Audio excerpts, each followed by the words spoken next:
नमस्कार बच्चों, मैं पूजा अवस्थी ओंकारेश्वर सरस्वती विद्या निकेतन इंटर कॉलेज कानपुर से गणित की इस कक्षा में आपका स्वागत करती हूँ। बच्चों, पिछले अध्याय में हम लोगों ने वृत्त के बारे में पढ़ा था। आज हम लोग वृत्त का क्षेत्रफल, उसका परिमाप, उससे संबंधित कुछ प्रश्नों को हल करेंगे। आइए देखते हैं। इस पाठ में हम लोग वृत्त की परिभाषा पढ़ेंगे, वृत्त का परिमाप पढ़ेंगे, वृत्त का क्षेत्रफल पढ़ेंगे, वलय का क्षेत्रफल पढ़ेंगे और वृत्त का त्रिज्यखंड पढ़ेंगे और इससे संबंधित कुछ प्रश्नों को हल करेंगे। देखते हैं बच्चों, पिछली कक्षा में भी आपने वृत्त की परिभाषा पढ़ी होगी कि यदि कोई निश्चित बिंदु दे दिया जाए और किसी अन्य बिंदु जो कि इस निश्चित बिंदु से निश्चित दूरी पर है, उसका बिंदु पथ वृत्त कहलाता है। परिभाषा से समझिए, किसी समतल में स्थित उन बिंदुओं का बिंदु पथ जो समतल में दिए गए एक स्थिर बिंदु से नियत दूरी पर होते हैं, वृत्त कहलाता है। इस निश्चित बिंदु को वृत्त का केंद्र कहते हैं और निश्चित दूरी वृत्त की त्रिज्या कहलाती है। अगर वृत्त के उदाहरण देखें तो पिछली कक्षा में भी मैंने बताया था कि आपके घर की घड़ी, गाड़ी का पहिया या सीढ़ी, ये वृत्त के उदाहरण हैं। इनकी आकृति वृत्ताकार है। चलिए बच्चों, आगे देखते हैं। अब अगर आपको कोई वृत्त दिया गया हो तो वृत्त की ये जो बाहर आकृति ये जो बन रही है, डॉट डॉट बना हुआ है, ये वृत्त की परिधि है। इस परिधि पर अगर कोई दो बिंदु ले लिए जाएं तो ये दो बिंदु, वृत्त की परिधि पर जो दो बिंदु स्थित हैं, ये वृत्त का चाप कहलाते हैं। और अगर इन दो बिंदुओं को हम लोग आपस में मिला दें तो ये वृत्त की जीवा हैं। और ये तो आपको स्पष्ट ही है कि OA और OB वृत्त की त्रिज्याएं हैं। आगे देखते हैं बच्चों, हम लोग वृत्त का परिमाप और वृत्त का क्षेत्रफल इस पाठ में मुख्य रूप से पढ़ेंगे। यदि कोई वृत्ताकार आकृति है, मान लीजिए कोई खेत है जो वृत्ताकार है और उसके चारों ओर आपको घेराव करना है, तो आपको तार लगाना होगा। उस तार की लंबाई अगर आपसे पूछी जाए तो आपको उस वृत्ताकार आकृति का परिमाप निकालना होगा। तो देखते हैं बच्चों, ये जो काली लाइन है, ये घेरे हुए है, इसी को हम लोग वृत्त का परिमाप कहते हैं, परिधि या परिमाप। तो वृत्त के परिमाप का सूत्र होता है 2 गुणे पाई गुणे त्रिज्या r। यहाँ पर बच्चों पाई का मान 22/7 या 3.14 होता है। और ये हम लोगों के लिए बड़े गर्व की बात है कि हमारे महान गणितज्ञ आर्यभट्ट ने पाई का मान बहुत समय पहले ही लगभग ज्ञात कर लिया था। और उसी का अनुसरण करते हुए श्रीनिवास रामानुजन, जो हमारे गणितज्ञ हुए हैं, उन्होंने पाई का मान दशमलव के लाखों स्थानों तक ज्ञात कर लिया था। आगे देखते हैं बच्चों, हम लोग वृत्त का क्षेत्रफल एक वीडियो के माध्यम से समझने का प्रयास करते हैं। वीडियो देखते हैं बच्चों। इस वीडियो में मैंने एक वृत्त लिया है, उसको बराबर भागों में बांटा है, जैसे साइकिल की तीलियां होती हैं। यहाँ 64 बराबर भागों में वृत्त को बांट दिया है। 2 आधे आधे भाग अगर ले लें और इसका आधा भाग अलग हटके देखिए खुल गया है इस प्रकार। अब अगला आधा भाग भी यहाँ से इसके ऊपर आ रहा है। तो देखिए इन दोनों भागों ने आपस में मिलकर एक आयत बना दिया है जिसकी लंबाई परिधि की आधी है और इस आयत की चौड़ाई वृत्त की त्रिज्या के बराबर है। जो आपने देखा कि ये नीला भाग लाल भाग में पूरा पूरा अंदर चला गया है, तो आपने देखा कि वृत्त का पूरा क्षेत्रफल आयत के क्षेत्रफल के रूप में दिखाई दे रहा है। आयत का क्षेत्रफल होता है लंबाई गुणे चौड़ाई और इसकी लंबाई परिधि की आधी है और चौड़ाई त्रिज्या के बराबर है। इसलिए आयत का क्षेत्रफल बराबर वृत्त का क्षेत्रफल।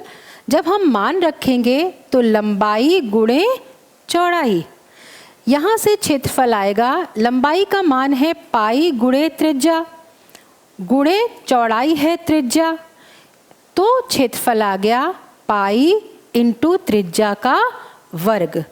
याद रखिएगा बच्चों, वृत्त के क्षेत्रफल का फॉर्मूला पाई गुणे त्रिज्या का वर्ग होता है। आगे देखते हैं बच्चों, एक प्रश्न हम लोग के सामने आ रहा है कि एक वृत्त के चतुर्थांश का क्षेत्रफल ज्ञात करना है जिसकी परिधि 22 सेंटीमीटर है। एक वृत्त दिया है और चतुर्थांश मतलब पूरे क्षेत्रफल का 1/4। तो हम लोगों को बच्चों वृत्त की परिधि दी गई है 2 पाई r। जब हम यहाँ पर सूत्र लिखेंगे तो 2 पाई r बराबर हो गया 22 के। अब यहाँ पर हमने मान रखा 2 गुणे पाई का मान कितना है 3.14 गुणे त्रिज्या। r का मान निकालने के लिए इन दोनों को इसके नीचे ले गए, तो r का मान आ गया 22/2 गुणे 3.14 और उत्तर आपको मिला 3.5 सेंटीमीटर। अब क्षेत्रफल का सूत्र आपको मालूम है, क्षेत्रफल बराबर होता है पाई गुणे त्रिज्या का वर्ग। आप मान रख दीजिए और क्योंकि चतुर्थांश निकालना है इसलिए हमने यहाँ पर 1/4 लिख दिया है। बच्चों आप ध्यान रखिएगा इस चीज़ को कि यहाँ पाई का मान हम 3.14 लिख रहे हैं। आप चाहें तो पाई का मान 22/7 भी लगा सकते हैं और इससे भी आपको उत्तर मिल जाएगा। जब आप इसको हल करते हैं तो आपको उत्तर मिलता है 9.625 सेंटीमीटर का वर्ग। ठीक है, इसको वर्ग सेंटीमीटर भी कह सकते हैं। अब उत्तर लिखेंगे, चतुर्थांश का क्षेत्रफल 9.625 वर्ग सेंटीमीटर है। आगे देखते हैं बच्चों, जब हम लोग पाठ के शुरू में थे तो मैंने आपको बताया था कि किसी खेत को अगर चारों तरफ से घेरना है और वो वृत्ताकार है, इसका अर्थ है कि उसकी परिधि निकालनी है और परिधि या परिमाप का सूत्र आपको पता है। देखिए क्वेश्चन किस प्रकार का प्रश्न आ रहा है हमारे पास कि ₹24 प्रति मीटर की दर से एक वृत्ताकार खेत को घेरने का खर्च ₹5280 है। खेत को 50 पैसे प्रति वर्ग मीटर की दर से जोतना हो तो जुताई का खर्च ज्ञात करना है। तो पहले तो खेत को घेरना है, इसका अर्थ है कि हमें तार की लंबाई ज्ञात करनी है। क्योंकि बच्चों कुल खर्च दिया है 5280 और 24 रुपये प्रति मीटर दिया गया है, इसलिए हम तार की लंबाई जब निकालेंगे तो ये कुल खर्च बटे दर करेंगे। जब आप 5280 को 24 से भाग देंगे तो तार की लंबाई आ जाएगी 220 मीटर और आपको मालूम है कि तार की लंबाई ही परिधि के बराबर होती है। तो हम सूत्र लगाएंगे 2 पाई गुणे त्रिज्या बराबर 222। मान रख दीजिए 2 गुणे 3.14 गुणे r बराबर 220। तो r का मान आ जाएगा 220 बटे 2 गुणे 3.14।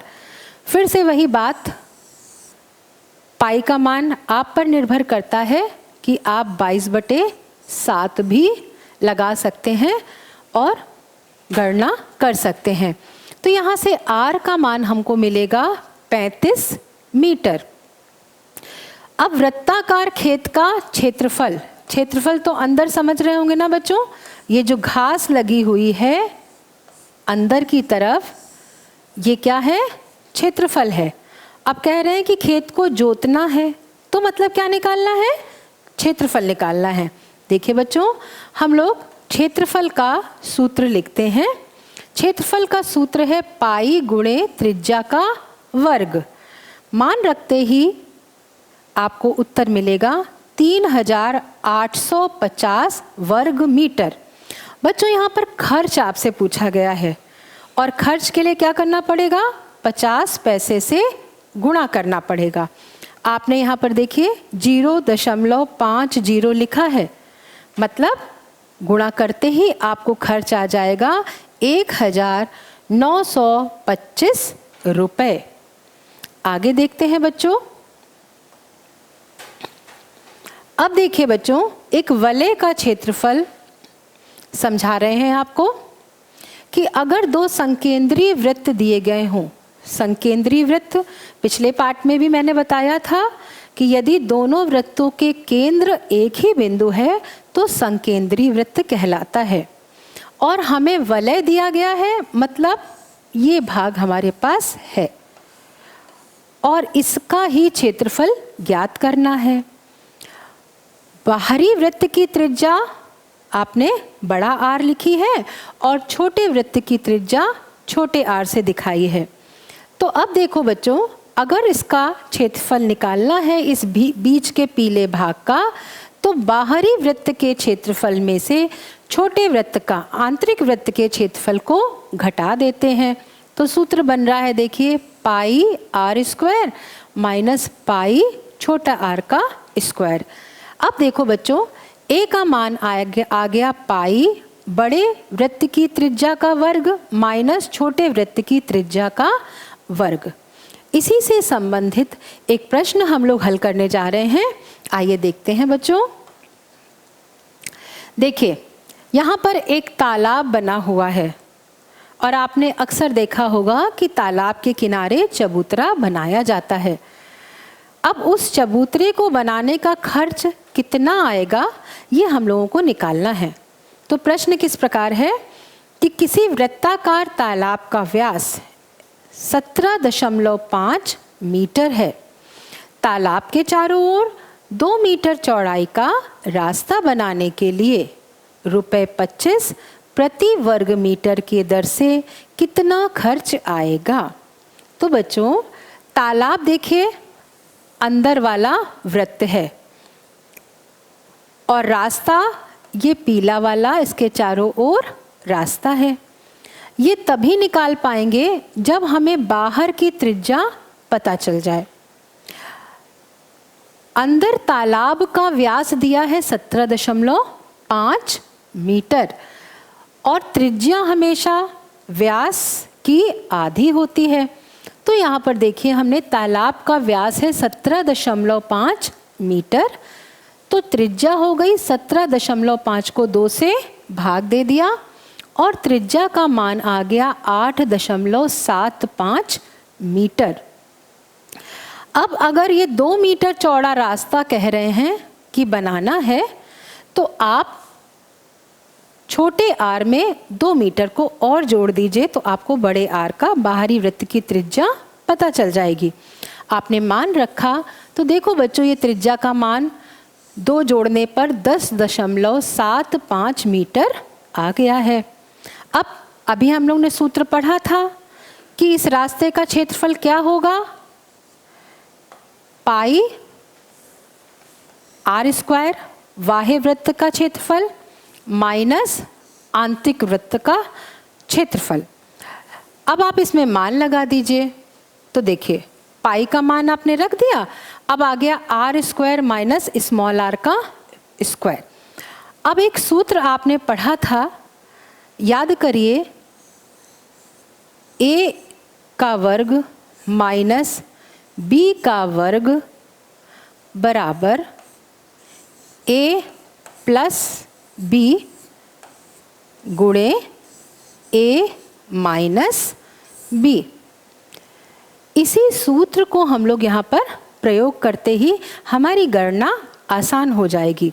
देखिए हमने प्रयोग करा है यहाँ पर इसका, एक बार दोनों को जोड़ करके लिखा और एक बार दोनों को घटा करके लिखा, तो हमारे पास आ गया, जब इनको जोड़ा तो 19.5 आ गया और जब इसको घटाया तो 2 आ गया।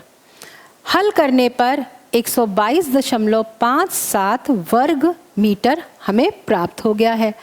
अब खर्च निकालना है बच्चों, तो क्या करें, क्षेत्रफल को 25 से गुणा कर दीजिए, तो रास्ता बनाने का खर्च आ गया है आपके पास 3064 रुपये 25 पैसे।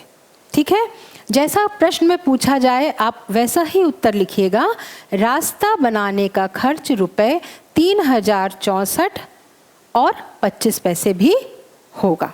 ठीक है, अगले प्रश्न की ओर हम लोग चलते हैं बच्चों। अब आ रहा है वृत्त का त्रिज्यखंड।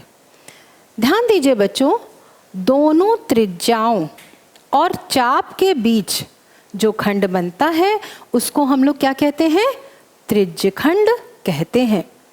किसी वृत्त में दो त्रिज्याओं और संगत चाप से घिरे क्षेत्र को त्रिज्यखंड कहते हैं।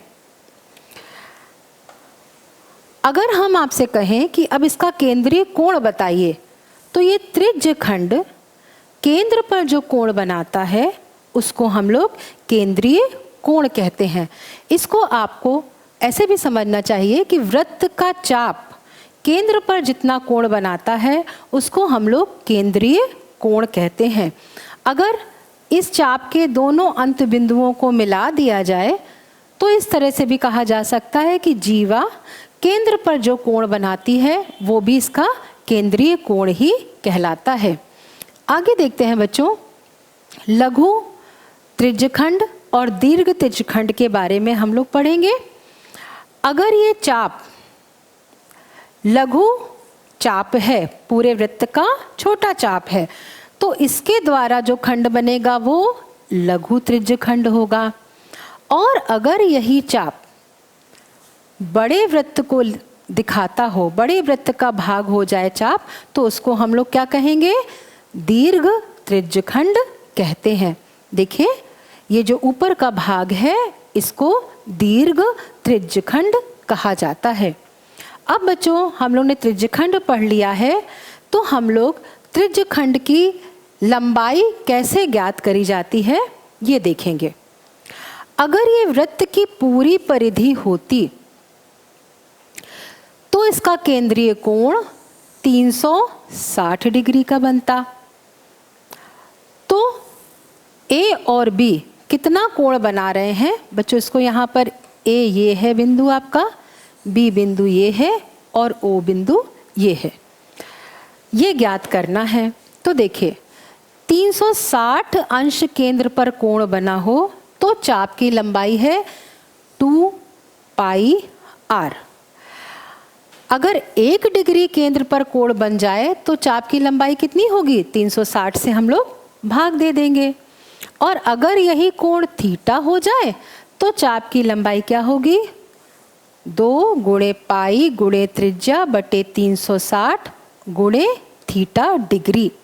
ठीक है, तो चाप की लंबाई का सूत्र आ गया है 2 गुणे पाई गुणे त्रिज्या गुणे थीटा डिग्री बटे 360 डिग्री।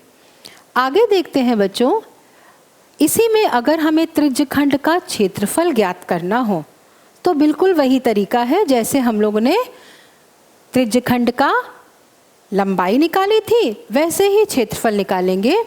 तो अगर पूरा वृत्त का क्षेत्रफल है तो कोण बनेगा 360 अंश का। बच्चों बिंदु ऐसे लिखिएगा, ए और बी है, ये वृत्त का केंद्र है। तो 360 डिग्री के कोण द्वारा बने त्रिज्यखंड का क्षेत्रफल है पाई गुणे त्रिज्या का वर्ग। इसलिए 1 डिग्री के द्वारा बने त्रिज्यखंड का क्षेत्रफल होगा पाई गुणे त्रिज्या का वर्ग बटे 360। और अगर थीटा दिया गया है तो पाई गुणे त्रिज्या का वर्ग गुणे थीटा बटे 360। इसको याद रखना है बच्चों। अब इसी से संबंधित त्रिज्यखंड का क्षेत्रफल हम लोग जो पढ़ रहे हैं उसमें लघु त्रिज्यखंड पढ़ा, और अब हमें दीर्घ त्रिज्यखंड भी पूछा जा सकता है कि उसका क्षेत्रफल बताइए। तो बच्चों देखिए, ये लघु त्रिज्यखंड और दीर्घ त्रिज्यखंड बना के पूरा वृत्त बन जाता है। इसका अर्थ है कि अगर वृत्त के क्षेत्रफल में से लघु त्रिज्यखंड का क्षेत्रफल घटा दें तो हमें दीर्घ त्रिज्यखंड का क्षेत्रफल पता चल जाएगा। देखो बच्चों, दीर्घ त्रिज्यखंड का क्षेत्रफल बराबर वृत्त का क्षेत्रफल माइनस लघु त्रिज्यखंड का क्षेत्रफल पाई गुणे R square minus theta upon 360 pi गुणे आर स्क्वायर। आगे बच्चों हम लोग एक प्रश्न हल करने जा रहे हैं। 14 सेंटीमीटर त्रिज्या तथा 45 डिग्री कोण वाले वृत्त के त्रिज्यखंड का क्षेत्रफल ज्ञात करें। देखो बच्चों, केंद्र O है, ये किसका मान दिया है? थीटा का मान दिया है। त्रिज्या का मान क्या दिया है? 14 सेंटीमीटर दिया है। अब आप सूत्र लगाइए। त्रिज्यखंड का क्षेत्रफल होता है थीटा बटे 360 गुणे पाई इंटू त्रिज्या का वर्ग। जब आप मान लगाते हैं तो देखिए इस प्रकार आपने मान लगा दिया और मान आपको मिल गया 77। ठीक है, क्षेत्रफल है तो इसका मान वर्ग सेंटीमीटर में आएगा। आगे आप यहाँ लिख दीजिएगा।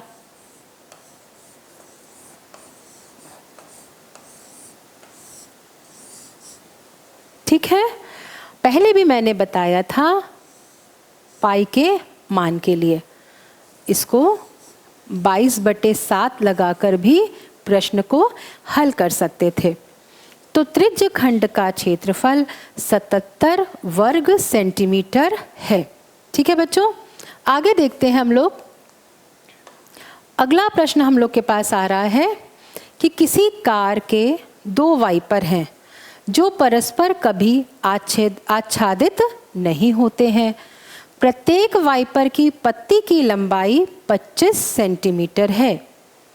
पत्तियों पर प्रत्येक फुहार के साथ जितना क्षेत्रफल साफ हो जाएगा वो ज्ञात करना है। और पाई का मान हमें इसमें दिया गया है 3.14 है। बच्चों, जो गाड़ी की पत्ती होती है वो कभी एक दूसरे को आच्छादित नहीं करती। इसका अर्थ है कि जब आप ध्यान देंगे तो इस प्रकार से वाइपर चलते हैं। तो इसका अर्थ है कि हम लोग एक त्रिज्यखंड निकाल लें और दोनों पत्तियों के लिए उसको 2 से गुणा कर दें, तो जो त्रिज्यखंड का क्षेत्रफल होगा उसी से हमारा उत्तर प्राप्त हो जाएगा। देखिए, वाइपर की एक पत्ती द्वारा क्षेत्रफल बराबर त्रिज्यखंड का क्षेत्रफल। त्रिज्यखंड के क्षेत्रफल का सूत्र है थीटा बटे 360 गुणे पाई गुणे त्रिज्या का वर्ग। थीटा का मान दिया है बच्चों 115 अंश बटे 360 3.14 25 गुणे 25। अब ये वाइपर की एक पत्ती का क्षेत्रफल आ रहा है कि उसके द्वारा कितना क्षेत्रफल साफ हो रहा है, और 2 पत्ती दी गई हैं, इसलिए यहाँ पर हम लोग ये जो मान आया है इसको 2 से गुणा कर दें। तो बच्चों उत्तर आएगा 1254.96 वर्ग सेंटीमीटर। आप लोग समझ गए होंगे कि किस प्रकार हम लोग सूत्रों का प्रयोग करके वृत्त से संबंधित क्षेत्रफल और परिमाप ज्ञात कर रहे हैं। अब देखिए, कुछ अभ्यास कार्य आपके लिए है। जहाज़ों को समुद्र तल के नीचे स्थित चट्टानों की चेतावनी देने के लिए एक लाइट हाउस 80 डिग्री कोण वाले एक त्रिज्यखंड में 16.5 किलोमीटर की दूरी तक लाल प्रकाश फैलाता है। समुद्र के उस भाग का क्षेत्रफल ज्ञात करिए जिसने जहाज़ों को चेतावनी दी जा सके।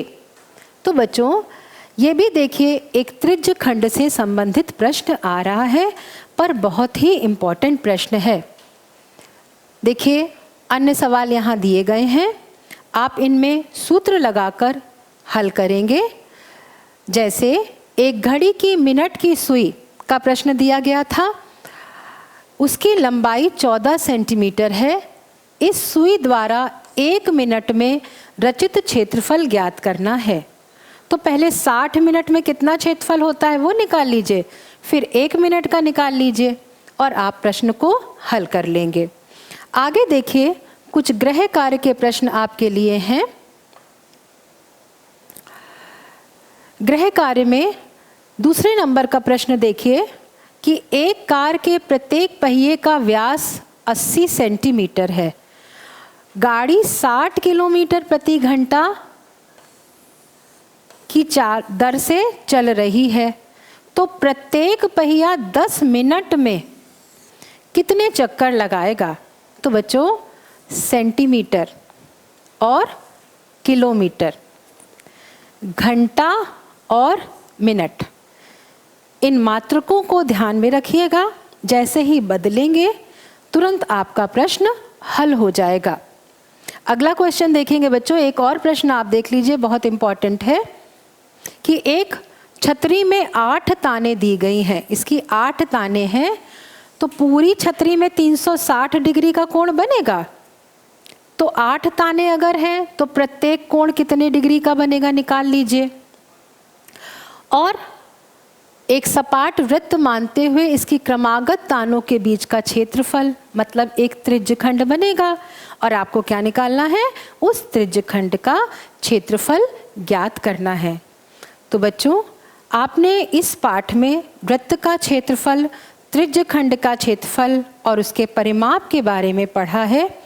अगली कक्षा में हम लोग वृत्त के वृत्तखंड के बारे में पढ़ेंगे और कुछ जीवा से संबंधित प्रश्नों को हल करेंगे।